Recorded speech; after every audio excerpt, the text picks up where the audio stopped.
깊이 있는 시선으로 오늘을 바라보는 뉴스 퍼레이드 문을 열겠습니다. 오늘의 주요 뉴스 보시겠습니다. 오늘 새벽부터 전국 대부분 지역에 눈이 내리고 있습니다. 서울은 최대 8cm, 강원 내륙과 경기 북부에는 최대 10cm의 눈이 쌓이겠습니다.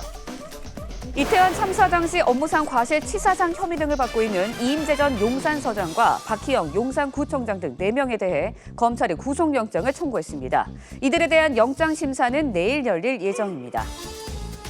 이태원 참사 당일 민주당 신현영 의원의 행적을 둘러싼 의혹들이 꼬리를 물고 있습니다. 신 의원은 자신의 주장과는 달리 재난의료팀원이 아니었고 현장도 15분 만에 떠난 것으로 드러났습니다. 트롯 열풍이 한국을 넘어 세계로 뻗어나가고 있습니다. 세계인을 매료시킨 K-트롯의 인기 비결은 무엇인지, K-팝에 이어 문화수출 효자가 될 수 있을지 전문가와 함께 짚어봅니다. 저희는 잠시 뒤 돌아오겠습니다.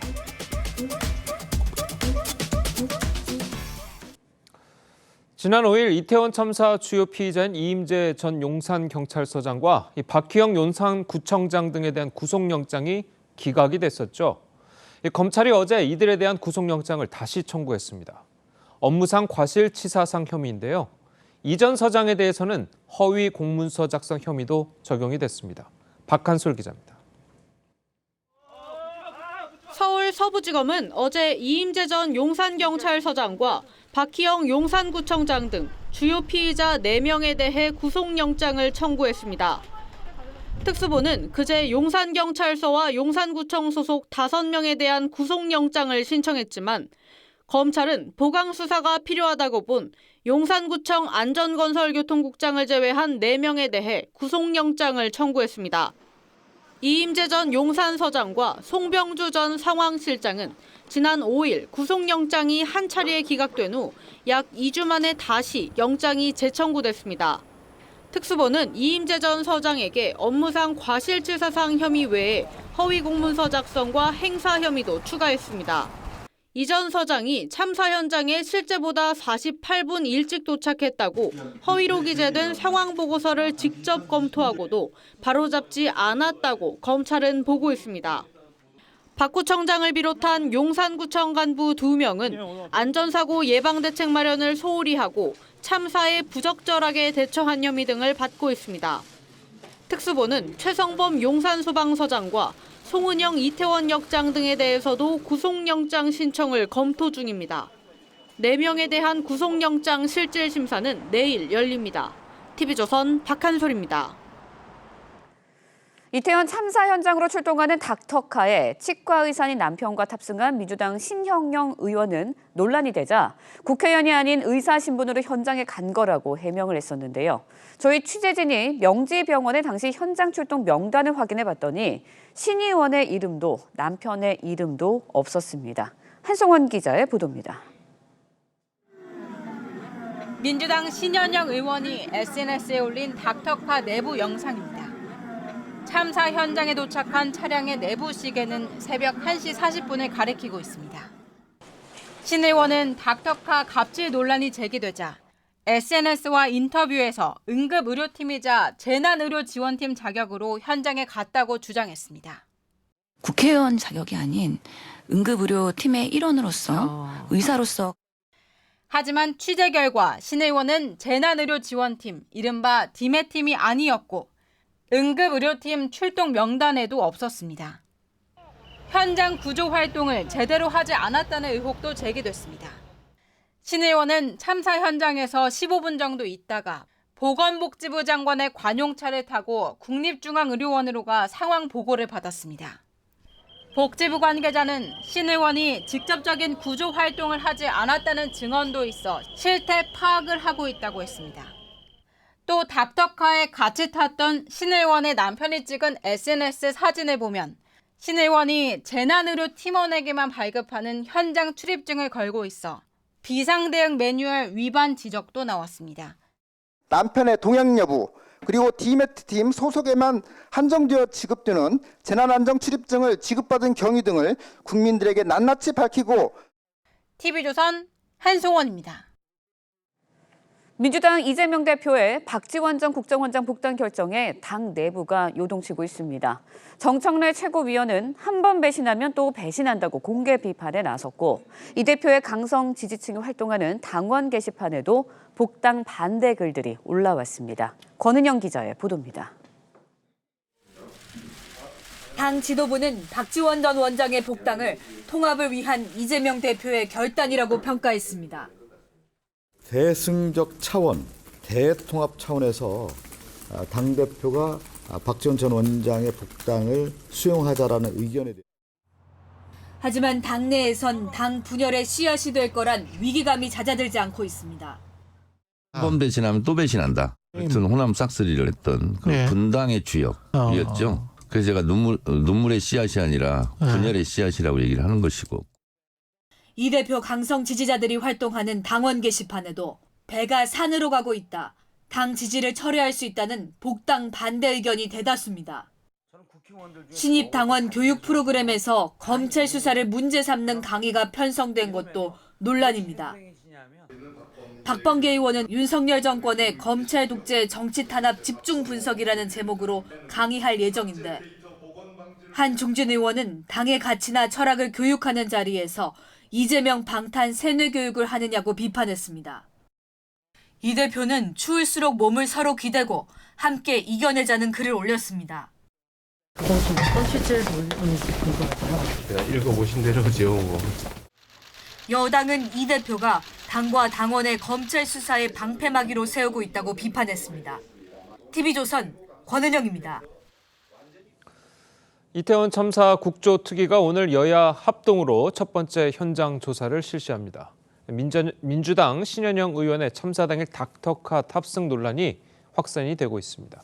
자, 두 분과 함께 정치권 소식을 자세하게 짚어보도록 하겠습니다. 민현주 전 새누리당 의원 그리고 김두수 시대정신연구소 대표 나오셨습니다. 안녕하세요. 자, 의사 출신인 신현영 의원은 이태원 참사 관련 부실 대처에 목소리를 그동안 높여왔었죠. 자, 지난달 국회에서의 발언과 닥터카 탑승 논란 관련 입장을 연달아서 들어보겠습니다. 모든 의료 지원을 다 투입해야 하는 급박한 상황인데 의료진조차 진입을 못한 지옥이 펼쳐졌습니다. 이로 인해서 우리가 살릴 수 있는 소중한 생명 놓친 건 아닙니까? 국회의원 자격이 아닌 응급의료팀의 일원으로서 의사로서 가야 현장에서 도움이 될 것이다 라는 생각을 갖고 있기 때문에 당연히 디메팀과 같이 움직이면서 그 현장에 가야 된다는 생각을 판단하에 한 것이라고 말씀드리고 싶네요. 경기팀은 나중에 호출을 받고 추후 수습하는 반으로 들어간 것이가 되겠습니다. 자, 신현영 의원의 이야기를 들어보면 본인은 이제 응급의료팀의 일원으로서 현장에서 도움이 될 것이다라는 생각으로 갖고 있었다.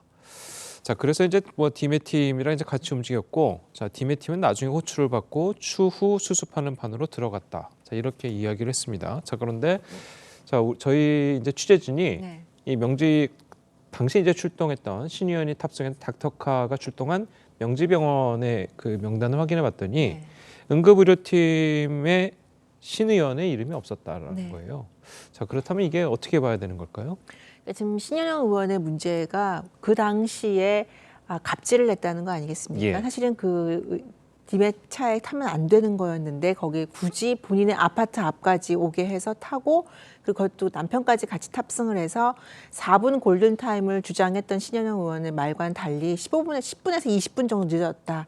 근데 이 문제는 그 상황에 대해서 사과를 하고 해결을 할 생각을 하는 것이 아니라 관련해서 해명 인터뷰를 하면서 오히려 더 거짓말을 하는 그런 상황이 되고 있어요. 지금 방금 인터뷰도 자료하면서 보셨겠지만 응급의료팀의 일원으로서 팀에서 같이 움직일 수밖에 없었다라고 했는데 앵커께서 말씀하신 대로 응급의료팀에는 이름이 없었고요. 그리고 사실은 가서 응급구조를 그럼 정말 열심히 했느냐. 진정성을 가지고 했느냐라고 본다면 15분 정도만 현장에 머물렀다가 복지부 장관 차를 타고 국립의료원 가서 브리핑을 받았다는 거예요. 거기다가 남편까지 동승을 했고요.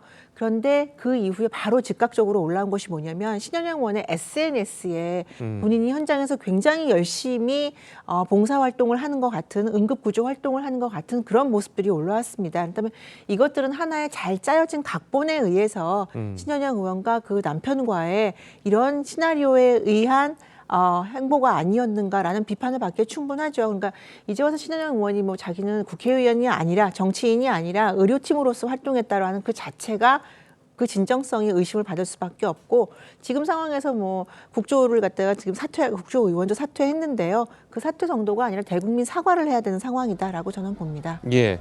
자, 그러다 보니까 신 의원이 결국에는 자신의 의정 활동을 보여주기 위해서 자신의 의정 활동을 홍보하기 위해서 현장으로 출동하는 닥터카를 본인의 집 앞으로 돌리는 어떻게 보면은 응급 의료차를 지연시키는 자 그런 행동을 했다. 자 이렇게 비판을 받을 수밖에 없는 것 같거든요. 뭐 지적하신 부분 중에 타당한 부분이 꽤 있긴 합니다. 예. 말하자면 어쨌든 뭐 좀 더 긴급하게 출동해서 좀 더 꼭 필요한 인력이 가야 하는 현장에 국회의원이 탑승하니까 이런 문제가 생겼는데 약간의 이제 신현영 의원의 좀 의혹이 가행했던 측면이 있습니다. 그런데 이제 이것도 자세히 살펴보면 조금 이제 이해할 수 있는 측면이 있습니다. 그러니까 지금 이게 바로 긴급하게 10시 20분 상황에서 11시 이렇게 출동한 게 아니라 2차 팀으로 편성됐기 때문에 출동 시간도 사실은 새벽을 넘긴 1시경이었고요. 그리고 또 같은 고양시, 경기도 고양시에 출동했던 다른 이 구조차하고의 어떤 시간 간격으로 보면 한 8분 간격 정도 이런 차이가 있는데 뭐 분당하고 비교하는 거나 이러면 좀 다른 것 같습니다. 한 20분이라고 이야기하면 좀 지나치게 조금 가장된 것 같고요. 이런 측면에서 이제 국회의원의 활동으로서 기존에 자기가 소속돼 있던 명지병원에 한 일원으로 이렇게 참여하고자 했던 이런 나름의 진정성 그리고 현장에 갔던 마음 이런 것들을 좀 포괄적으로 봐야 된다 생각하고요. 또 본인은 이 부분에서 사과하고 또 국조위원회 적극적인 사퇴를 했기 때문에 어느 정도 이해할 수 있다. 다만 여당에서 이걸 너무 지나치게 좀 공격을 하고 이런 부분을 뭐 호기를 잡은 것처럼 마치 뭐 국회의원 사퇴까지 요구하는 것은 신현영 의원도 가유불급이지만 여당도 가유불급이라고 생각합니다. 예, 지금 뭐 과유불급이라고 이제 평가를 하셨는데 사실 이제 드는 의문점 중 하나가 당시에 그 이태원 참사가 벌어졌을 때 현장에 가고 싶어 하는 의사분들이 많았을 텐데 의료진분들이 많았을 텐데 그분들이 다 닥터카 전화해가지고 불러가지고 집 앞으로 불러가지고 가지는 않지 않았습니까? 네. 현장에서 가까우면 본인이 뭐 직접 뛰어가기도 하고 본인의 차로 운전해서 가기도 하고 자 그런 식으로 했었는데 자 신 의원 같은 경우에는 또 한 가지가 치과 의사인 남편도 이제 그 닥터카에 동승을 했다는 부분이에요. 그래서 SNS에 신 의원 SNS에 올라온 사진들이 다 남편이 찍은 걸로 알려져 있고요. 자, 그 부분은 어떻게 봐야 될까요? 그러니까 이 남편이 치과 의사인데 왜 같이 동승을 했느냐라는 말에 신 의원이 현장에서 혹시라도 치과 관련된 진료라든지 응급진료가 있을 수도 있기 때문에 함께 동승을 했다라고 했는데 물론 만일에 신현영 의원이 정말 선의의 의도로 선한 의지를 가지고 남편과 뭐 말씀하신 대로 택시를 타고 갔다든지 하면 자차로 운전을 해서 응급하게 가서 활동을 했다라고 하면 그 진정성이 어느 정도는 좀 설득이 될 수 있을 텐데요. 현장 사진이 거의 실시간으로 올라온 사진들이 있고요. 그리고 그것을 보좌관이 아닌 남편이 현장에서 누가 그렇게 신현영 의원에서 정면에서 그렇게 좋은 사진들을 찍었을까라는 그런 의구심을 갖는데 그러면 남편이 아닐까라는 그 합리적인 의구심을 가질 수밖에 없고요. 신현영 의원의 그 지금 일관된 것들은 뭐냐면 이태원 참사 관련해서 국민의힘과 관련된 인사들을 갖다 비판한 주요 초점이 그거였어요. 왜 현장에 빨리 오지 않았느냐? 그리고 국민의힘은 거기서 무엇을 했느냐? 나는 거기 가서 자원봉사를 하면서 이렇게 응급조치를 했다라는 거였는데 이 모든 것들이 굉장히 과장되었고 허위 사실을 포함한 과장이 굉장히 많다라는 거죠. 그렇다면 신현영 의원이 정말 진정성 있게 사과를 해야 되고 더 이상은 변명으로 일관하면 안 되는데 사실은 사과라고 보기에는 굉장히 미흡한 변명으로 일관되는 부분이 계속 비판을 받을 수밖에 없고요. 특히 본인이 국회의원 아니겠습니까? 정치인 아니겠습니까? 그런데 보건복지부 장관의 차를 탔다라든지 그 위중한 상황에서 국립의료원에 브리핑을 받았다든지 이런 부분에 대해서는 분명히 사실은 그 자신의 권한 남용이라고까지 볼 수밖에 없습니다. 이 부분에 대해서는 신현영 의원이 오늘이라도 정말 진정성 있게 사과를 하는 것이 더 필요하지 더 이상은 변명, 그다음에 국조위원 사태만으로는 사실 부족한 부분이 아닌가 싶습니다. 예, 방금 이제 민 의원께서도 이제 지적하신 바와 같이 신 의원은 현장에서 15분 정도밖에 있지 않았고 그리고 이제 장관차를 타고 국립중앙의료원으로 이동을 해서 브리핑을 받았다라는 거거든요. 자, 이런 행보들이 응급의료팀으로 현장에서 봉사를 하기 의사로서 가기 위해서 갔다는 본인의 말과 상당히 이제 배치되는 행동들이거든요. 그 현장 상황에 대해서 구체적으로는 알 수는 없으나 예. 이제 신 의원이 출동했던 시간이 이미 상당히 위중한 상황은 정리되고 이제는 이제 경증 환자 여부를 가리는 정도의 어떤 이제 마지막 수습이었다고 봅니다. 예. 본인도 그렇게 이야기한 것도 있고 그러니까 이미 1시가 훨씬 지난 시간이었기 때문에 그런 상황을 좀 했으면 좋겠다고 생각이 들고요. 두 번째로는 이 의사로서의 그런 활동도 있지만 당연히 또 국회의원으로서의 활동도 있습니다. 현장의 어떤 이런 현재의 실태를 파악하고 그 상황에 어떤 조치를 하는지에 대한 구체적 확인을 위해서 장관차를 마침 특혜를 받아서 간 것처럼 되어 있지만 아마도 중앙재난 이런 데 가서 그 현장 그 상황을 이렇게 보고받을 수 있는 이런 그 여지도 꽤 있는 거거든요. 이제 그런 상황이 이제 같이 결합됐다고 봐야 되고 그런 것들을 이제 다 종합해서 신영 의원이 이제 이 충분히 현장에 많은 시간을 가질 수 있을 만큼의 그런 영역이 아니라 이제 그런 걸 좀 지나서 했기 때문에 조금 더 이런 시간이 너무 짧았다. 이게 본인의 어떤 SNS 활동만 이해했고 또 장관차를 타서 특근을 이런 거는 일종의 조금 더 낙인 찍기라든지 이런 프레임을 씌워서 신영 의원이 너무 이런 문제에 진정성이 없었다 이렇게 이야기하지만 여기에 유일하게 갔던 국회의원이지 않습니까? 그런 것까지 종합적으로 고려해야 한다고 생각합니다. 알겠습니다.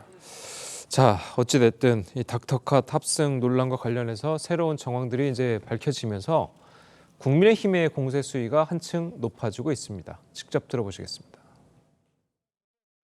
이번 사건은 신현영 의원 본인의 정치 쇼를 위해 사상 최악의 갑질이자 직권남용으로 규정되고 있습니다. 만약에 본인을 태워서 가라고 해서 늦어진 것이 있다면 의료법이나 어느 규정 위반이 있을 수 있다고 보고 저희들이 검토하도록 하겠습니다.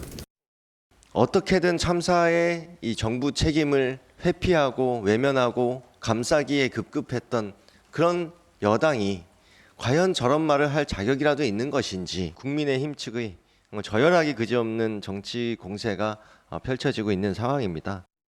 응급처치를 하기 위해서 간 사람한테 이거는 좀 해도 너무하지 않나 이렇게 정쟁으로 가려고 하는 부분에 대해서 저는 정말 안타까움을 금치 못하겠습니다. 자, 뭐 국민의힘 들으셨겠지만 이제 국민의힘에서는 의료법 위반 여부도 이제 들여다보고 그리고 이제 의원직 사퇴도 이제 이야기를 하고 있습니다. 자, 그런데 이제 민주당에서는 반면 아까 말씀하셨듯이 그래도 현장에 간 의원은 신 의원 하나뿐인데 이렇게까지 할 필요가 있느냐 이렇게 이야기를 하고 있거든요. 의료법 위반이라는 얘기는 아까 말씀드렸지만 디멧에 탑승을 하면 안 되는데 탑승을 했다. 응급의료팀이 아니었기 때문에요. 그리고 현직 의사분들이 말씀을 하고 계십니다. 그렇게 응급차를 돌려서 직선으로 가지 않고 돌려서 가는 경우는 없었고 그리고 어느 의료진을 태우기 위해서 그렇게 우회하는 경우는 없다. 모든 의료진은 한 장소에 모여서 함께 출발하는 것이 원칙이다라고 얘기해서 신현영 의원의 사실 설명이 굉장히 잘못됐다. 해명이 굉장히 잘못된 부분이 있다라고 이미 지적을 하고 있고요. 예. 그래서 이미 시민단체가 신현영 의원에 대해서 이제 고발 조치를 한 것으로 알고 있고 국회의원직 사퇴 관련해서는 사실은 이 디멧 응급의료차를 탔다라기보다는 그 이후의 해명 과정에서 거짓말이 많이 드러나고 있기 때문에 그 부분에 대한 책임을 물어야 되지 않느냐라는 차원이고요. 예. 뭐 국회의원직을 꼭 사퇴해야 된다 그런 뜻보다는 제가 생각하기에는 국민의힘 쪽에서도 국민들을 기만했다는 점 그리고 그 이후에도 솔직하지 못하게 해명으로 변명으로 일관하고 거기에 거짓말이 덧붙여지고 있다는 점에서 책임을 분명히 물어야 된다는 점을 강조한다고 봅니다. 그래서 예. 민주당에서는 자꾸 그 현장에 간 정치인 신현영 의원 의원밖에 없지 않냐라고 얘기를 하는데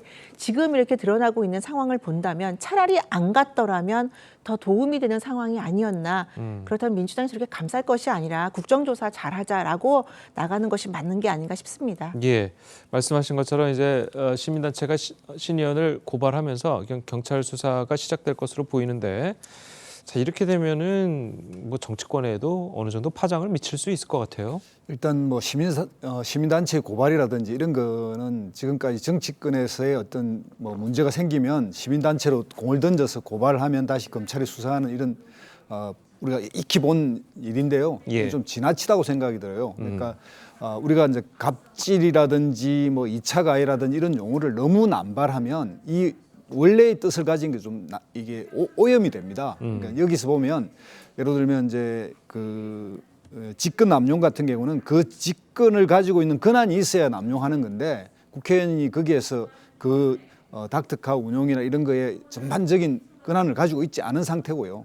또 공무집행이라 하지만 이거는 이제 공직 명지병언이라고 하는 그 사기업의 활동에 이제 출동 과정이었기 때문에 공무집행방해 이런 것도 좀 지나친 이야기고 이런 어떤 것에 또 다시 뭐 검찰이나 경찰이 이런 출동의 매뉴얼을 가지고 또 이것을 뭐 사법적 잣대를 갖다 대는 건 지나치다 이렇게 생각이 들어서 정치에서 이 정도 서로의 이 이태원 참사에 대해서 공세를 취하더라도 어느 정도의 선을 지켜야지 이걸 넘어서서 계속 정치를 사법으로 끌고 가면 지금 현재 국조가 진행되고 있는 상황에서 바람직하지 않다 이렇게 생각이 듭니다. 예. 자, 뭐 그러면서 사실 이태원 국조도 이제 오늘부터 현장 조사에 들어가게 되는데 국민의힘은 이제 국정조사에 이제 참여하기로 네. 그렇게 결정한 것 같아요. 네. 이미 약속돼 있던 거였고요.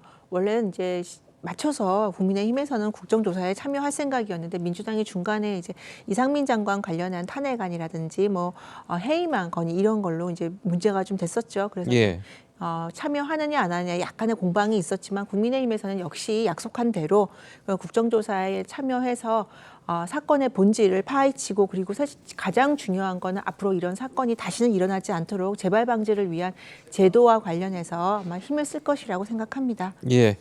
자, 그렇다면 이제 뭐 민주당에서도 이제 신현영 의원 대신에 오영환 의원이 이제 국조에 이제 투입이 됐잖아요. 자, 그렇다면 이제 민주당에서도 뭐 새롭게 출발하는 뭐 그런 기분으로 가야 되겠죠. 예, 뭐 적극적인 이제 국정조사위원을 사퇴한 건 정말 잘한 것 같고요. 예. 다만 이제 국민의힘에서 이런 공세를 나올 때 또 한 번 또 국정조사를 연기하거나 미루는 어떤 핑계를 대지 않을까 했는데 이제 그걸 넘어서 현장 조사에 참여하기로 했다니까 아주 잘했다 이렇게 생각이 듭니다. 예, 알겠습니다. 자, 저희는 이제 또 다음으로 넘어가 보도록 하겠습니다. 박지원 전 국정원장이 7년여 만에 더불어민주당에 복당을 했습니다. 자, 이를 두고 당 내부 동요가 적지 않아 보입니다. 정청래 최고위원과 박지원 전 원장의 이야기 연속해서 들어보시겠습니다. 이 시대의 참 수용인 정청래입니다. 수용인은 뭐예요? 박지원 복당. 수용.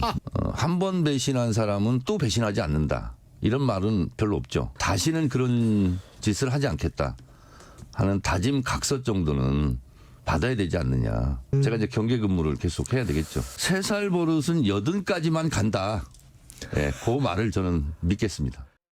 우리 정청래 최고위원이 저에게 많은 격려를 주셔서 그렇게 잘해야죠. 그러한 얘기를 하는 것은 저는 생산적으로 받아들였어요. 그래야 또 저도 조심하고 잘하죠. 그러면 총선에 출마하시는 겁니까? 바이든 대통령도 이제 출마 열려 있잖아요. 저랑 동갑인데 제가 훨씬 건강해요. 예. 자, 이 뭐 정청래 최고위원과 이 박지원 전 원장의 약간 어떻게 보면은 만담 같기도 하고 이렇게 말씀을 이제 주고받는 게 서로 이제 이 우스갯소리에서 이제 서로 비판의 칼이 좀 들어있는 것 같긴 해요. 자, 이런 거를 보면은 박지원 전 원장의 복당이 상당히 민주당으로서는 어떻게 보면 부담이 될 수 있는 자, 그렇게 된 것으로 보이는데 어떻겠습니까? 일단 박지원 전 원장 같은 경우 정무 감각이 탁월한 걸로 알려져 있죠. 그리고 굉장히 복잡한 사안을 단어 몇 개, 그다음 문장 몇 가지를 굉장히 압축적으로 설명해서 국민들께 잘 전달한다. 이제 이런 장점이 있는 반면에 사실은 정무 감각이 뛰어나다 보니까 국민의 여론이라든지 상황이 반전됐을 경우에는 굉장히 다른 모습을 한순간에 돌려서 다른 모습을 보이는 경향이 많았죠. 그래서 아시겠지만 2016년도 총선 때 국민의당의 안철수 전 대표와 같이 손잡고 호남에서 민주당이 참패하는데 일조를 했던 분이기도 하고요. 예. 그 당시에 이제 박지원 전 원장이 문모닝이라고 해서 아침마다 문재인 그 당시 당대표였죠.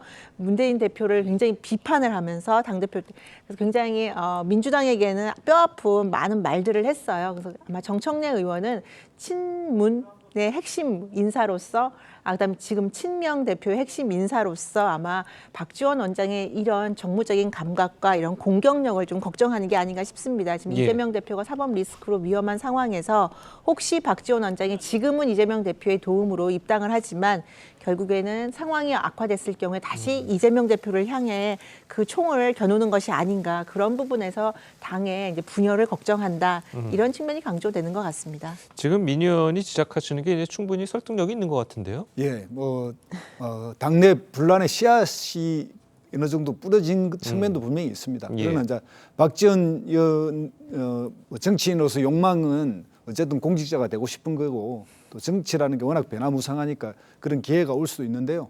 어쨌든 뭐 특정 지역에 출마 예정이다 이런 소문도 있을 정도니까 약간 두고 봐야 되는데 연세가 워낙 많지 않습니까? 그런 점도 있고 박지원 전 원장이 그동안 정치 이런 과정을 보면 너무나 이제 변화무쌍했기 때문에 최고위원 중에서 1등 최고위원 정청래 최고위원 같은 경우에는 견제구를 날릴 수 있는 밖에 없는 거고 또 그런 역할을 또 해야 박지원 원장도 조심하고 그래서 그런 부분을 주고받았다 이렇게 생각이 듭니다. 알겠습니다. 자, 어쨌든 뭐 박지원 전 원장 복당에는 이재명 대표의 의지가 이제 크게 작용을 한 것으로 알려져 있습니다. 자, 아까는 이제 그 민 의원께서는 나중에 상황이 변하면 박지원 전 원장이 이재명 대표를 공격할 수도 있다라고 이제 말씀을 하셨는데 그래도 이 대표가 박 전 원장을 받아들인 데는 뭔가 기대하는 게 있어서 그런 거 아닐까요? 그래서 저는 지금 박지원 전 원장이 당내에서 여론이 갈려지고 있고 그 지지자층에서도 박지원 전 원장의 복당을 반대하는 여론들이 있는데도 불구하고 이재명 대표가 이걸 주도해서 복당을 허락한 이유의 가장 큰 거는 아마 방탄 복당이라는 그런 비판을 받을 수도 있지 않을까 싶어요. 그러니까 아까 말씀드린 대로 박지원 전 원장의 워낙 언론 플레이라든지 공격력이 탁월하다는 점을 들어서 지금 이재명 대표의 사법 리스크 때문에 굉장히 위험한 상황 아니겠습니까? 이런 점에서 박 전 원장의 그런 공격력, 힘, 언론 플레이를 좀 기대하는 거 아닌가 싶습니다. 자, 그리고 그 이재명 대표가 본인의 이제 SNS에 남긴 글이 있죠. 꽤 의미심장한 글인데 추울수록 몸을 서로 기대해야 된다. 자, 이런 이야기가 있습니다. 자, 동지 여러분 함께 힘을 모아 이겨냅시다. 자, 이 부분은 어떻게 봐야 될까요? 본인의 사법 리스크를 이야기하는 걸까요? 아니면 뭐 어떤 걸까요? 맞습니다. 뭐 분명히 지금 그게 예정돼 있기 때문에 이런 이제 정치인의 시련을 계절에 많이 비유하기도 하는데 그래서 겨울이고 마침 뭐 본인을 좀 둘러싸고 있는 여러 상황 자체가 어려운 거 아니겠습니까? 이럴 때는 서로 연대해야 하고 동지의 어떤 이런 지지를 받아야 이게 해결되니까 그런 측면에서 본인의 지지자들에게 함께하자. 나는 국권이 이어나가면 곧 봄이 온다. 저 고개만 넘어가면 새로운 희망이 열린다. 이런 게 항상 뭐 좀 더 비전을 제시하는 게 정치의 역할이니까 이제 그런 측면에서 힘을 내자는 응원의 메시지를 냈다고 이렇게 생각합니다. 그래도 사법 리스크 관련해서는 그동안 이제 딱히 어떤 반응을 내놓지 않은 이 대표가 자, 이런 SNS에 글을 올렸다는 것은 본인도 이제 뭔가 자기한테 다가오고 있다는 걸 느꼈기 때문 아닐까요?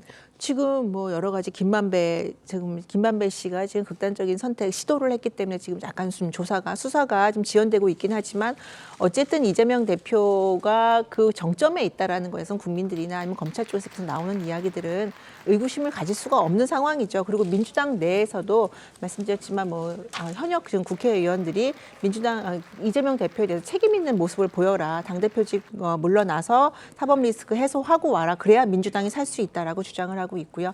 어제 같은 경우에도 국회의장 공관에서 친노 의원들이라고 할 수 있는 분들이 노무현 전 대통령 당시에 청와대에서 같이 근무했거나 아니면 의정 활동을 했던 분들이 모이지 않았습니까? 이런 부분들이 이재명 대표에게는 어떤 심리적인 압박이 되고 있는 게 아닌가 싶습니다. 그래서 하지만 그럼에도 불구하고 이재명 대표 이 사법 리스크는 사실 이재명 대표가 돌파해야 되는 것이지 민주당이 지금처럼 저렇게 같이 지원 사격을 하는 건 민주당에게도 굉장히 안 좋은 부분이 아닌가 싶습니다. 예, 알겠습니다. 자, 오늘 두 분 말씀은 여기까지 듣겠습니다. 잘 들었습니다. 고맙습니다. 네, 새벽부터 전국 곳곳에 눈이 내리고 있습니다. 서울에는 최대 8cm의 눈이 쌓일 것으로 예보가 됐는데요. 출근길 교통 혼잡이 우려돼서 대중교통을 이용하시는 게 좋겠습니다. 서울광장에 나가 있는 취재기자 연결해서 현재의 날씨 한번 알아보도록 하겠습니다. 자, 임서연 기자, 지금 눈이 굉장히 많이 오는 것처럼 보이는데 어떻습니까? 네, 저는 지금 서울광장 스케이트장에 나와 있습니다. 스케이트장은 코로나 사태 이후 3년 만에 오늘부터 다시 문을 열고 시민들을 맞이합니다. 지금 보시는 것처럼 서울에는 시간당 1cm 안팎의 한방눈이 쏟아지고 있습니다. 눈은 약 3시간 전인 새벽 5시쯤부터 본격적으로 내리기 시작했는데요. 길이 미끄러운 만큼 출근길 안전에 각별히 주의하셔야겠습니다. 현재 수도권과 제주 산지에는 대설주의보가 내려졌습니다. 경기 북부와 강원 산지 등에선 15cm 이상의 폭설이 예상되고 서울과 인천, 경기 남서부 등 수도권은 최대 8cm, 강원 내륙과 제주도 산지에도 5에서 10cm의 눈이 쌓일 전망입니다. 기상청은 출퇴근길 교통 혼잡이 예상되니 가급적 자가용보다 대중교통을 이용해달라고 했고 항공기와 여객선 운항에도 차질이 있을 수 있다며 운항 정보를 사전 확인하라고 당부했습니다. 정부와 지자체는 비상근무에 들어갔습니다. 서울시는 어젯밤 10시 제설 2단계를 발령하고 인력 8천여 명과 제설 장비 1000여 대를 투입했습니다. 행정안전부는 어젯밤 11시부터 대설 위기경보를 관심에서 주의 단계로 올리고 중앙재난안전대책본부 1단계를 가동했습니다. 눈은 오늘 늦은 오후부턴 대부분 그치겠지만 일부 남부지방에서는 밤까지 이어지는 곳도 있겠습니다. 서울광장에서 TV조선 임서인입니다. 볼로디미르 젤렌스키 우크라이나 대통령이 21일 미국을 방문할 예정이라고 미국 CNN 등 언론들이 일제히 보도했습니다. 취재기자 연결해서 자세한 내용 좀 알아보도록 하겠습니다. 자, 윤슬기 기자, 내용 전해주시죠. 네, 볼로디미르 젤렌스키 우크라이나 대통령이 현지 시간으로 21일 미국을 방문할 예정이라고 미 CNN 등 언론들이 보도했습니다. 젤렌스키 대통령은 미국으로부터 대규모 안보 지원을 받으며 러시아와의 전쟁을 지휘하고 있습니다. 젤렌스키 대통령은 취임 후 처음으로 미국을 방문하게 됩니다. 또 지난 2월 러시아가 우크라이나를 침공한 이후 다른 나라를 방문하는 첫 사례가 되기도 합니다. 젤렌스키 대통령은 백악관을 방문해 조 바이든 대통령과 면담을 가질 것이라고 언론들이 보도했습니다. 현지 시간으로 21일 저녁엔 미국 의회에서 연설도 할 계획인 것으로 알려졌습니다. 젤렌스키 대통령의 방미와 관련해 낸시 펠로시 하원 의장은 의원들에게 서한을 보내 21일 저녁 세션에 직접 참석해달라며 민주주의에 특별한 초점을 맞춘 회의에 자리해달라고 말한 것으로 알려집니다. 젤렌스키 대통령의 미국 방문에 러시아의 공식 입장은 아직 나오지 않고 있습니다. 지금까지 보도국에서 전해드렸습니다. 어젯밤 11시 20분쯤 경남 양산시에 있는 15층짜리 아파트 2층에서 불이 났습니다. 이 불로 주민 3명이 연기를 마시고 48명이 대피했습니다. 불은 35분 만에 꺼졌지만 에어컨과 TV 등을 태워 소방서 추산 2,600만 원 상당의 재산 피해가 발생했습니다. 소방당국은 전기적인 이유로 불이 났을 것으로 보고 정확한 화재 원인을 조사 중입니다. 일본 위안부 피해자 지원단체인 나눔의 집을 상대로 유용된 후원금을 돌려달라며 소송에 나섰던 후원자들이 1심에서 패소했습니다. 후원자들은 법원 판결에 유감이라면서 항소 여부를 검토할 계획입니다. 황민지 기자의 보도입니다. 2020년 5월 일본군 위안부 피해자 이용수 할머니는 윤미향 의원이 대표였던 정의연이 후원금을 유용했다는 의혹을 제기했습니다. 그 돈을 그러면 어디다 씁니까? 또 다른 위안부 지원단체 나눔의 집에서도 후원금을 할머니들을 위해 사용하지 않고 다른 요양 사업에 쓰려 했다는 내부 폭로가 터져나왔습니다. 이후 후원자들이 관련 대책 모임을 꾸리고 8,700만 원의 후원금 반환 소송을 냈습니다. 하지만 법원은 1심 판결에서 원고 청구를 모두 기각했습니다. 후원자 측은 경기도 민관합동조사에서 나눔의 집이 기망 행위를 했다는 조사 결과가 나왔는데도 패소의 유감이라며 항소 여부를 검토하겠다고 밝혔습니다. 의혹들에 대해서도 아직 명확하게 밝혀지지 않았음에도 불구하고 좀 이런 결과를 받게 돼서 좀 너무 안타깝게 생각을 합니다. 후원자들은 정대협과 정의연 이사장을 지낸 윤미향 의원을 상대로도 후원금 반환 소송을 제기했지만 법원은 윤 의원의 형사재판 1심 결과가 나온 뒤 심리를 이어갈 예정입니다. 윤 의원은 후원금을 개인 계좌로 받는 등 사적으로 유용한 혐의로 2020년 9월 기소돼 1심 재판을 받고 있습니다. TV조선 황민지입니다.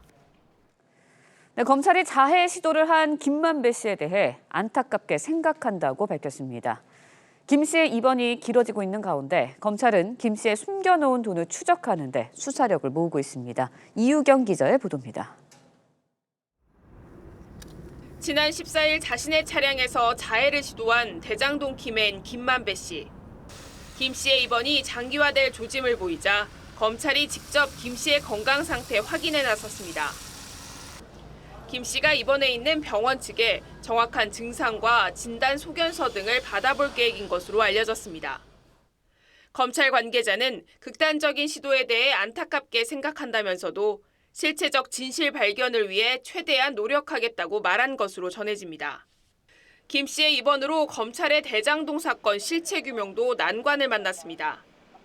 당장 모레로 예정된 대장동 개발 특혜 재판에도 김 씨가 불출석할 가능성이 높아졌습니다. 이 때문에 검찰은 우선 범죄 수익을 은닉해준 혐의로 구속된 김 씨의 측근 2명을 조사하는 데 집중할 방침입니다. 검찰 관계자는 개발 사업에서 발생한 범죄 수익을 끝까지 추적할 것이라며 김 씨 측근들을 통해 확인한 260억 원 외에도 숨겨진 돈이 더 있는지 찾을 예정이라는 입장입니다.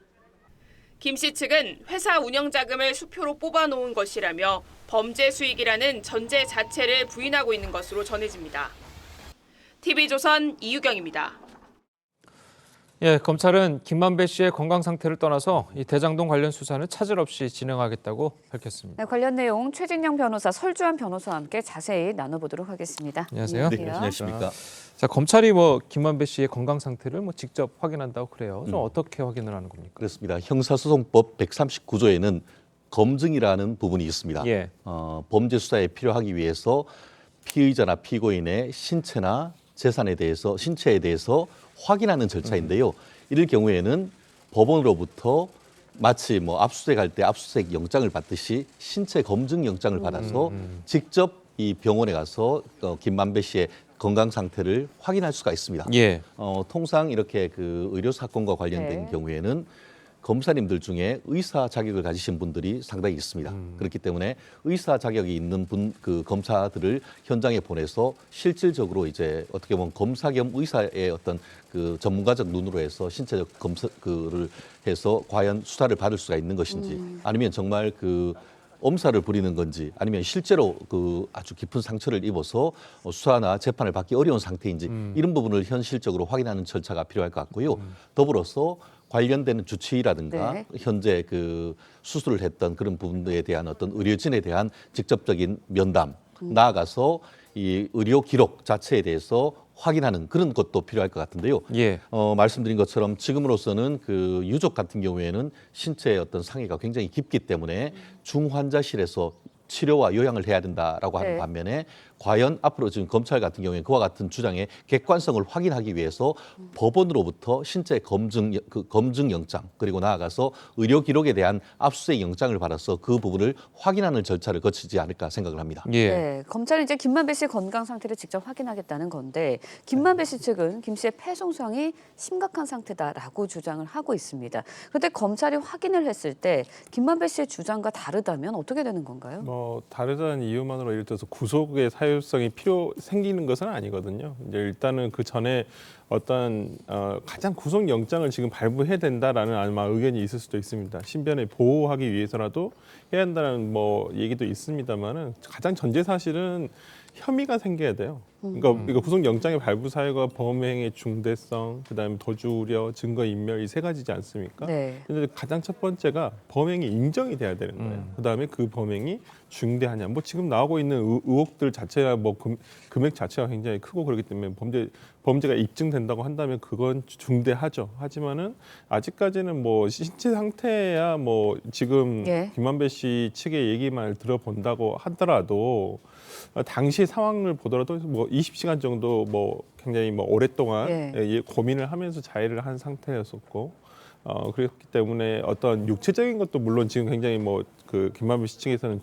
중하다라고 예. 얘기를 하지만은 오히려 심리적인 부분이 더 큰 것은 아닌가라는 생각이 들고요. 예. 일단은 뭐 검찰 조사가 일단은 이어져야 됩니다. 지금 뭐 240억에 대한 뭐 은닉 혐의에 대해서 김만배 씨와 지금 측근 2명에 대해서는 수사가 진행되고 있지 않습니까? 그렇다면 측근 2명의 진술과 김만배 씨 측의 진술을 일단 맞춰봐야 되기 때문에 일단 김만배 씨에 대한 어떤 조사를 함에 있어서 예를 들어서 뭐 조금 강제성이 필요하다. 그러면 신체가 괜찮다 하면 이제 체포영장을 발부할 거라고 봅니다. 예. 네.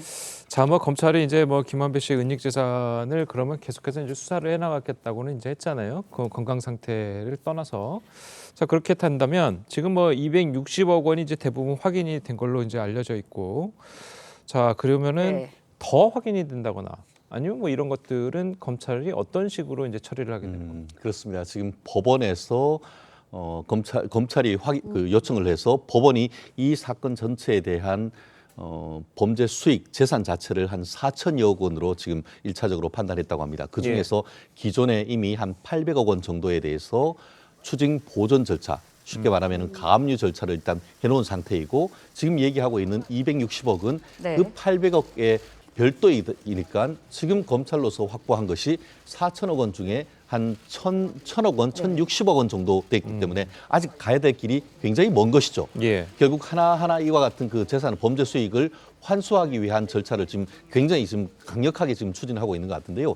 제가 미루어 짐작컨대 지금 이 수사기관 같은 경우에 수사기관 내에는 단순한 이제 그 검사와 검찰 수사관뿐만 아니고 이 회계 전문가 내지는 이제 그 국가기관에 있어서의 뭐 금융감독원이나 이런 부분으로부터 이제 관련되는 부분들을 그 파견받아서 금융 자료 같은 것들을 아주 치밀하게 지금 추적하고 있다라고 좀 미루어 짐작하고 있는데요. 특수부의 수사가 주로 하는 것이 그거이기 때문에 말씀드린 것처럼 이미 그 현금 그 계좌에서 이 수표로 꺼냈는 그 돈을 현물로 지금 상당 부분 파악을 했다고 합니다. 그렇기 때문에 그 부분에 대해서는 별도의 뭐 추징 보전 절차가 필요 없는 것이죠. 나중에 법원으로부터 판결로서 그 돈을 몰수한다는 판결을 받으면 되는 것이고 나아가 그 일부 돈은 이제 텔레그램으로 이제 그 최모 씨에게 그 김만배 씨가 보내서 수원에 있는 땅을 사라라고 해서 그 땅을 차명으로 해서 그 구입을 했다고 하는데 그 땅에 대해서도 지금 추징 보전 절차가 들어간 것이 아닌가 싶은데요. 말씀드린 것처럼 지금 나와 있는 800억 플러스 260억 이외에 지속적인 어떤 환수 절차를 통해 가지고 이 자금 흐름을 파악을 하고 최종적으로 이제 그 쓰임새가 뭐 다른 정치 자금으로 드는지 그것도 확인하는 것도 굉장히 중요하지만 이 전체적인 어떤 그 배임 횡령을 통해서 4천억 원이 넘는 돈을 국가로 환수하는 그 절차를 해야 되기 때문에 그것 또한 검찰의 굉장한 막중한 임무여서 현실적으로 지금 계속 그 부분을 해나가는 것 같습니다. 네, 은닉 재산을 확인하고 찾아내는 것도 중요한 것 같은데 결국은 김만배 씨의 은닉 재산이 어디로 흘러갔는지 어디에 쓰였는지 이것을 찾는 것도 이번 사건의 핵심인 것 같아요. 그렇죠. 이게 지금 아까 그 보도에도 있었습니다마는 김만배 씨 측의 입장에서는 이게 어떤 범죄 수익이다라는 부분에 대한 것이 전제 사실이 잘못되었다라고 주장을 하고 있거든요. 이제 당시에 어떤 상황을 보면 이 김만배 씨가 이 80억 원, 뭐 예를 들어서 지금 뭐 어떤 보도에 의하면 60억 원은 수표, 20억 원은 현금 이렇게 얘기를 하고 있는데 일단 기본적으로 어떤 은닉 자금, 범죄 수익이다. 이것을 은닉하기 위한 것이다. 근데 수표로 받았다?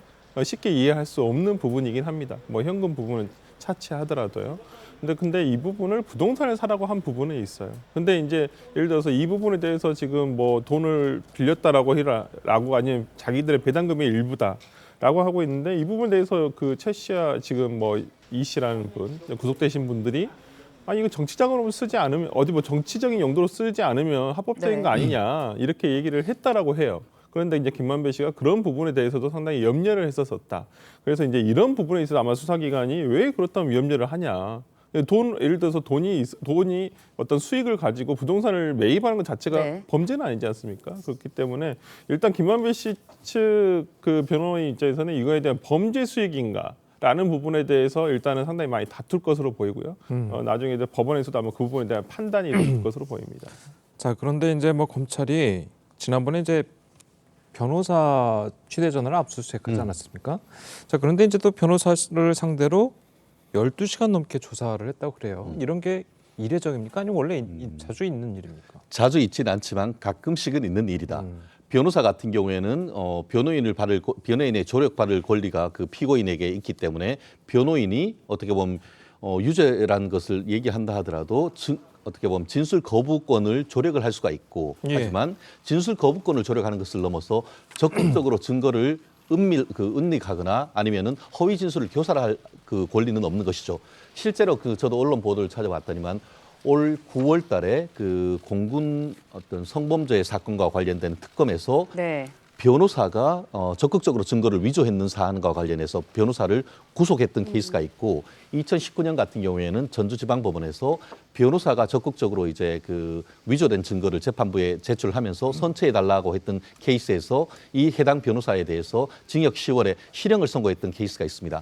말씀드린 것처럼 현재로서는 이 담당 변호사님이 어떤 식으로 했는지는 저희는 사실은 확인하기는 어렵습니다만 지금 언론 보도에 보면은 단순히 그 김만배 씨에 대한 어떤 변호인의 조력을 넘어서 이 범죄 수익을 알면서도 김만배 씨로부터 어떤 부탁을 받고 적극적으로 이 재산을 은닉했을 부분에 대한 어떤 그 혐의가 있다고 합니다. 그러다 보니까 웬만해서는 재판부 같은 경우에도 변호사의 휴대폰에 대해서는 압수수색 영장을 잘 발부를 하지 않는데 검찰로서는 굉장히 그 압수수색할 필요성 내지는 범죄 사실에 대한 소명이 있었기 때문에 영장을 발부했을 것 같은데요. 나아가서 지금 한 12시간 정도 소환해서 조사를 했다라는 점에서 만약에 지금 검찰이 지금 받는 혐의가 밝혀진다고 하면은 경우에 따라서는 현직 변호사에 대한 구속영장까지도 지금 종전 그 사례에 비춰 보면은 발부될 가능성이 있기 때문에 변호사 업계에서도 이 사건을 굉장히 어떻게 보면 관심을 깊게 지금 지켜보고 있는 상황입니다. 네, 알겠습니다. 오늘 두 분 변호사님의 말씀은 여기까지 듣겠습니다. 고맙습니다.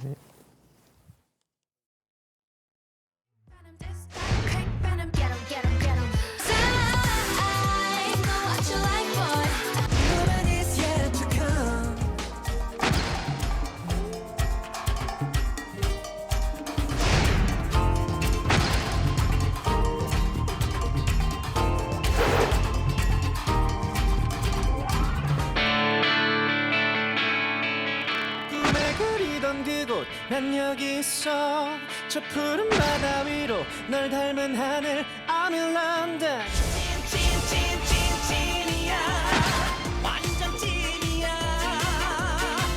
진짜가 나타났다 지금 찐이야 완전 찐이야 진하게 예, K-팝의 인기가 날이 갈수록 뜨거워지는 가운데 K-트로트도 주목받으면서 대한민국을 넘어 세계로 무대를 넓히고 있습니다. 네, 세계로 뻗어가는 K-트로트 열풍, 원인은 무엇인지 강일홍 더 팩트 대중문화 기자와 함께 자세한 내용 짚어보도록 하겠습니다. 안녕하세요. 안녕하세요. 네, 안녕하세요. 자, 이제 뭐 요즘 음원 차트를 보면 뭐 탑 10, 뭐 탑 100, 뭐 이런 거 보면 그 안에 트로트가 굉장히 많이 들어있거든요. 네, 자, 이런 그렇습니다. 것들이 지금 트로트의 위상을 보여주는 자, 그런 단면이라고 봐도 될까요? 그렇습니다. 사실 2019년에 미스 트롯 그리고 2020년 미스터 트롯 이후에 이제 볼 수 있는 현상인데요. 그 이전까지는 트로트가 이런 일반 가요 차트에 순위에 오르지 못했거든요. 네, 근데 지금은 뭐 물론 임영웅 씨 같은 경우 늘 거의 1위를 한다든지, 뭐 김호중, 예를 들면 음반을 내서 이렇게 뭐 수십만 장, 밀리언셀러까지 찍는 경우는 예전에 볼 수 없는 그야말로 아마도 이런 현상은 젊은 가수들이 기존에 좀 나이가 지긋한 가수들이 불렀던 노래라는 그런 인식에서 좀 벗어났고 목소리도 완전히 다르고요. 그 오디션 프로에 도전하면서 끝없이 연구하고 연습한 그런 결과가 아닌가 싶습니다. 네, K-팝 열풍이 K-트로트로까지도 이어지는 게 참 신기하기만 한데 이제 세계로 진출하고 있는 우리의 트로트입니다. 그런데 여기에 선봉에는 임영웅 씨의 역할도 상당했던 것 같아요. 그렇죠. 아무래도 임영웅이라는 걸출한 뉴페이스죠. 예. 사실 불과 2년밖에 되지 않았는데 예. 인정할 수밖에 없는 처음 등장했을 때 기성 가수들은 히트곡이 없어서 오래 못 갈 거다. 예. 이거는 완전 잘못된 판단이었습니다. 왜냐하면 지금은 팬덤이 워낙 많이 생겨서 노래를 내면 물론 좋은 노래를 많이 냈지만 히트를 하고요. 네. 콘서트만 해도 거기 히트할 정도가 되고 아까 말씀하신 대로 각종 순위에서 정상을 거의 다 싹쓸이할 정도로 그렇게 어떤 위상이 높아졌기 때문에요. 예. 또 아무래도 K-팝이 그 근본이긴 하지만 그 글로벌 네. 이제 해외 공연까지 이어가는 걸로 봐서 아마 이제 내년에는 2024년에는 그 부분이 훨씬 더 확대되지 않을까 기대가 됩니다. 네. 자, 그 뭐 사실 임영웅 씨 같은 경우에는 우리나라 트로트 가수 최초로 네. 고척돔에서 이제 콘서트를 하지 않았습니까? 그렇죠. 자, 그렇다면 거기다가 이제 내년을 보면 LA 돌비 시어터 네. 여기서 미국 단독 콘서트를 한다고 하는데 이게 대단한 거죠? 그렇죠. 어마어마한 겁니다. 사실 이 평가를 이제 어떻게 하느냐에 달려 있지만 예. 말씀하신 고척돔, 고척 스카이돔은 네. 한 회당 18,000명에서 2회 공연했는데 36,000명이 관람을 했고요. 네. 뭐 그 역시 예매하자마자 다 동이 나서 들어가고 싶어도 못 가는 분들이 태반이었고요. LA 돌비 시어터 같은 경우는 익숙한 곳이에요. 네. 아카데미 시상식이 있었던 곳이고 뭐 저도 기억을 잘 못하지만 이제 과거에 한국 가수 최초로 윤복희 씨가 그 무대에 섰던 곳인데 뭐 지금 고척 스카이돔처럼 꽤 큰 곳은 아닙니다. 뭐 네. LA 돌비 시어터는 3,400석 정도지만 상징적으로 미국에서 첫 해외 콘서트를 임영웅 씨가 한다는 그런 점에서 보면 굉장히 의미가 크다고 볼 수 있습니다. 네, 알겠습니다. 트로트의 위상이 이제 높아지면서 트로트 스타들도 점점 바빠지고 있는데요. 태국 교민을 찾은 트로트 스타들의 노래 잠시 들어보시죠. 저희 복덩이들이 우리 태국에 계시는 우리 교민 여러분들께 복을 주러 이렇게 한국에서 비행기 타고 날아왔습니다. 코스모스 피어있는 정든 고향여 이쁜이 꽃분이 모두 나와 반겨주겠지. 서울살이 타양살이 외로운 날에 우리 엄마가 보고 싶구나.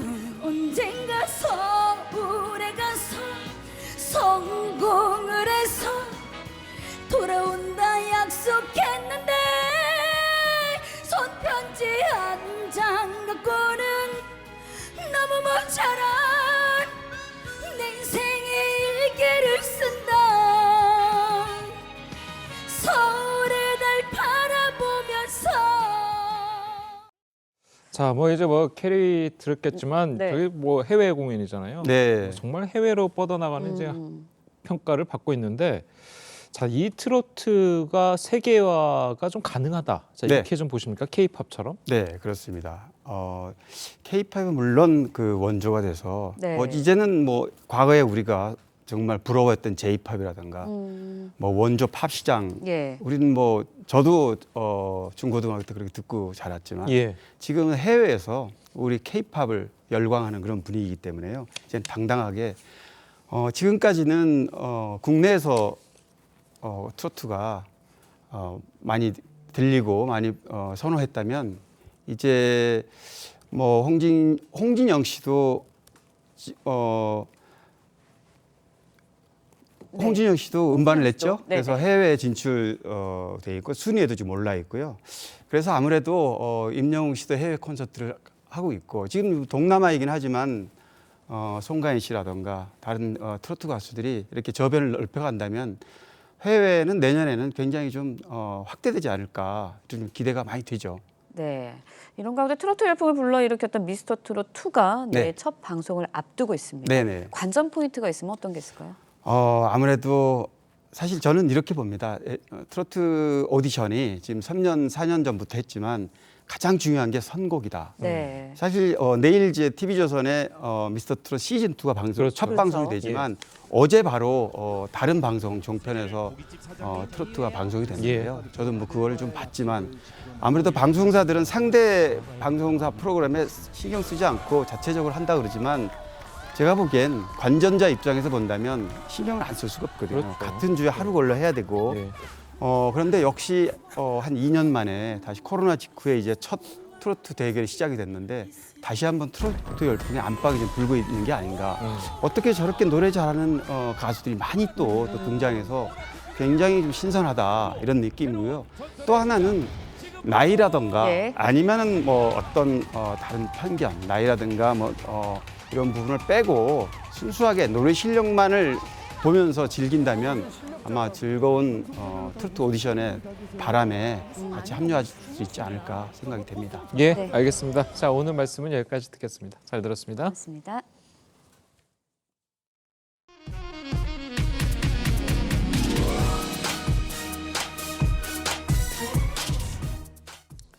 네, 대나 서울 도심에서 여성에게 흉기를 휘두른 60대 남성이 경찰에 붙잡혔습니다. 자신을 만나주지 않는다며 여성이 이용하는 버스 정류장에서 기다리다가 범행을 저질렀는데요. 이 남성은 이전에도 수차례 스토킹을 시도했던 것으로 드러났습니다. 김창섭 기자의 보도입니다. 검정색 패딩에 모자를 눌러 쓴 남성이 버스 정류장 주변을 서성입니다. 두세 차례 횡단보도를 왔다 갔다 하며 누군가를 기다립니다. 흰 옷 입은 여성이 버스에서 내려 길을 건너자 다짜고짜 달려가 공격합니다. 오후 4시 50분쯤 63살 남성 A씨가 따라다니던 50대 여성에게 흉기를 휘둘렀습니다. 제가 이제 휴지 좀 빌리러 와가지고 여자분이어서 지으라고 했더니 반차 계셨어요. 경찰 조사 결과 A씨는 4년 전 노래방에서 피해 여성을 알게 된 뒤 몇 차례 연락을 주고받았는데 최근 여성이 연락을 차단하고 만나주지도 않자 범행을 저질렀습니다. A씨는 범행을 위해 약 1시간 동안 이 횡단보도를 계속 오가며 피해 여성을 기다렸다고 경찰에 진술한 것으로 알려졌습니다. 피해 여성은 얼굴 부위에 깊은 상처를 입고 치료를 받았습니다. 경찰은 A씨가 이달 초부터 피해 여성 직장 주변을 맴돌며 출퇴근 시간과 동선을 파악하는 등 범행을 치밀하게 계획한 것으로 파악하고 살인 미수와 스토킹 처벌법 위반 등 혐의로 A씨에 대해 구속영장을 신청했습니다. TV조선 김창섭입니다.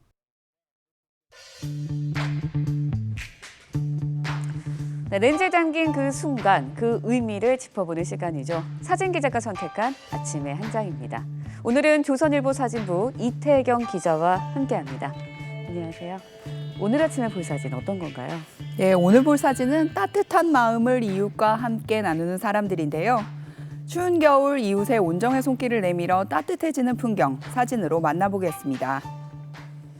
서울 서초구의 어린이집 원아들이 고사리 손으로 모은 기부금을 전달하기 위해 모였습니다. 나눔의 의미를 그림으로 그리고 또박또박 메시지도 적었습니다. 네, 어린이들이 참 기특한데요. 또 소개해 주실 다른 기부천사들이 있을까요? 네, 그렇습니다. 최근에는 평범한 기부천사들이 늘어난다고 하는데요. 사회복지공동모금회의 고액 기부자 모임의 회원인 김병락 씨는 경비원 생활을 하며 월급을 모아 어려운 이웃과 주변 학생들을 위해 기부했습니다. 피자집을 운영하는 남상일 씨도 배달원으로 출발해 지금은 피자 가게를 운영하며 모은 돈을 흔쾌히 기부했습니다. 또 다른 나눔을 펼치는 사람들도 있는데요. 광주에서는 지역사회보장협의체 위원들과 공무원들이 몰래 산타로 변신했습니다. 돌봄 이웃들에게 깜짝 등장해 선물을 전달합니다. 강원도 철원군에서는 장병들이 지역사회를 위해 연탄 봉사를 나섰고 경기도 동두천에서는 미군 장병들도 나섰는데요. 추운 날씨지만 얼굴에는 미소가 가득합니다. 네, 이런 분들 덕분에 세상에 따뜻한 온기가 퍼지는 것 같습니다. 지금까지 아침의 한 장이었습니다. 네, 오늘은 출근길 대중교통을 이용하시는 것이 좋겠습니다. 현재 서울 등 수도권과 강원, 충북 북부와 경북 북부 내륙 지역에 대설특보가 내려진 가운데 눈이 내리고 있는데요. 앞으로 점차 전국으로 확대가 되겠고 오후까지 돌풍과 벼락을 동반한 강한 눈이 집중할 것으로 보여 교통안전과 안전사고에 각별히 주의하셔야겠습니다. 경기 북부와 강원에 최고 15cm 이상의 많은 눈이 내리겠고요. 그 밖에 경기 북동부와 제주 산간에도 10cm, 서울 등 그 밖의 내륙에도 2에서 8cm가량의 눈이 내려 쌓이겠습니다. 오늘은 어제보다 기온이 올라서 심한 추위는 없겠습니다. 한낮 기온 서울 4도, 대전 5도, 부산은 9도로 어제보다 1도에서 4도가량 높겠습니다. 내일부터는 다시 강력한 추위가 이어지겠고요. 금요일에는 서울 아침 기온이 영하 14도까지 떨어지면서 올겨울 들어서 가장 추운 날씨가 찾아오겠습니다. 날씨였습니다. 수요일 아침 뉴스 퍼레이드는 여기서 마치겠습니다. 네, 저희는 내일 아침 7시 30분에 다시 찾아뵙겠습니다. 시청해주신 여러분 고맙습니다.